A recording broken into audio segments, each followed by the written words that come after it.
YSR Congress party నాయకులను అరెస్టులు కేసులు పెట్టడం జరిగితే రేపు రాబోయేటటువంటి స్థానిక సంస్థల ఎన్నికల్లో ఏకపక్షంగా కూటమి ప్రభుత్వము విజయం సాధిస్తుందనేటటువంటి కుట్రతో ఇటువంటి సంఘటనలు జరపడానికి మరి కూటమి ప్రభుత్వం ప్రయత్నం చేస్తుందని చెప్పి ప్రజలకు అర్థమైపోతుంది, మాకు అర్థమైపోతుంది.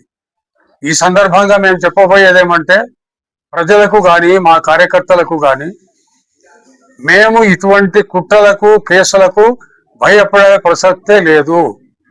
ఎందుకంటే మాకు ప్రజాబలం ఉన్నది, కావలసినంత మంది క్యాడర్ ఉన్నారు, కార్యకర్తలు ఉన్నారు.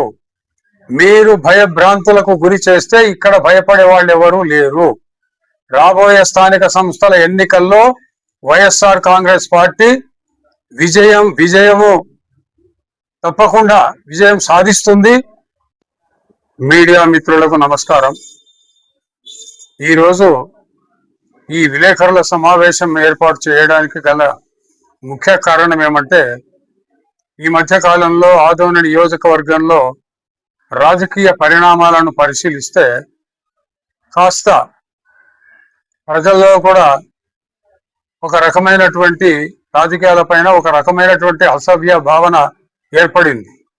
దానికి ముఖ్యమైనటువంటి కారణం ఏమంటే ఈ మధ్య కాలంలో డిఎస్సి పైన జరిగినటువంటి అవకతవకల పైన వైఎస్ఆర్ కాంగ్రెస్ పార్టీ అధిష్టానం మేరకు పాత బస్టాండ్లో నిరాహార దీక్షలు జరుగుతున్న సందర్భంలో ఎమ్మెల్యే గారు దీనిపైన వివరణ ఇవ్వడానికి నేను సిద్ధంగా ఉన్నాను, మరి మీరు 4 గంటలకు మా కార్యాలయానికి వచ్చినా సరే లేదంటే 5 గంటలకు మీ కార్యాలయానికి నేనే వచ్చి వివరణ ఇస్తానని చెప్పడం జరిగింది. ఈ పరిణామం వల్ల జరిగింది ఏమంటే సరే ఆ రోజు మా మాజీ ఎమ్మెల్యే గారు సాయి ప్రసాద్ రెడ్డి గారు ఎంతో సంయమనం పాటించి కార్యకర్తలను మరి ఎటువంటి సంఘటనలు జరగకుండా జాగ్రత్త పడడం వల్ల ఆ రోజు ఎటువంటి సంఘటనలు జరగకుండా పోవడం జరిగింది. తర్వాత రెండవ పర్యాయము మొన్న అధిష్టానము నిర్ణయం మేరకు జగన్మోహన్ రెడ్డి గారి ఆదేశాల మేరకు ఆదోని నియోజకవర్గంలో అంటే రాష్ట్రంలో ఉన్నటువంటి నియోజకవర్గాల్లో ర్యాలీలు నిర్వహించాల్సిందిగా ఆదేశం ఇస్తే వారి ఆదేశం మేరకు ఆదోనిలో కూడా ర్యాలీ నిర్వహించడం జరిగింది.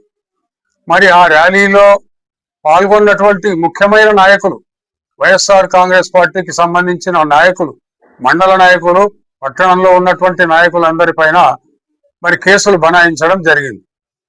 ఈ పరిణామాలన్నీ బట్టి చూస్తే మాకు అర్థమవుతున్నది ఏమంటే ఈ విధంగా ఏదో ఒక సందర్భంలో వైఎస్ఆర్ కాంగ్రెస్ పార్టీ నాయకులను అరెస్టులు కేసులు పెట్టడం జరిగితే రేపు రాబోయేటటువంటి స్థానిక సంస్థల ఎన్నికల్లో ఏకపక్షంగా కూటమి ప్రభుత్వము విజయం సాధిస్తుందనేటటువంటి కుట్రతో ఇటువంటి సంఘటనలు జరపడానికి మరి కూటమి ప్రభుత్వం ప్రయత్నం చేస్తుందని చెప్పి ప్రజలకు అర్థమైపోతుంది, మాకు అర్థమైపోతుంది.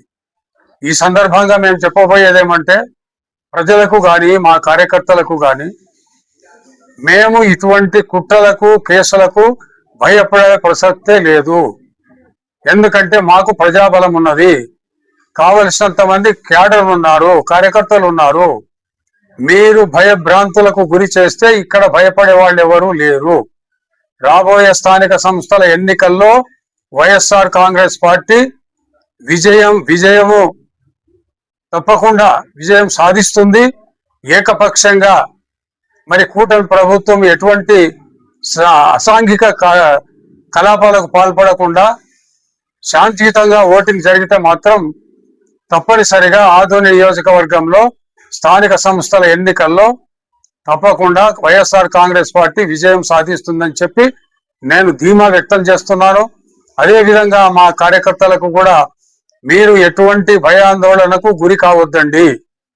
రాబోయే కాలము మన మంచి కాలమే వస్తుంది. రేపు వైఎస్ఆర్ కాంగ్రెస్ పార్టీ అన్ని ఎన్నికల్లో విజయం సాధిస్తుంది.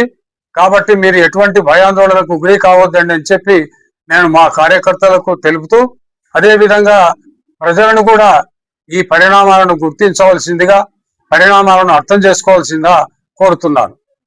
నా పేరు ఎస్ గోపాల్ రెడ్డి, వైఎస్ఆర్ కాంగ్రెస్ పార్టీ రాష్ట్ర కార్యనిర్వాహక కార్యదర్శి, ఆదోని.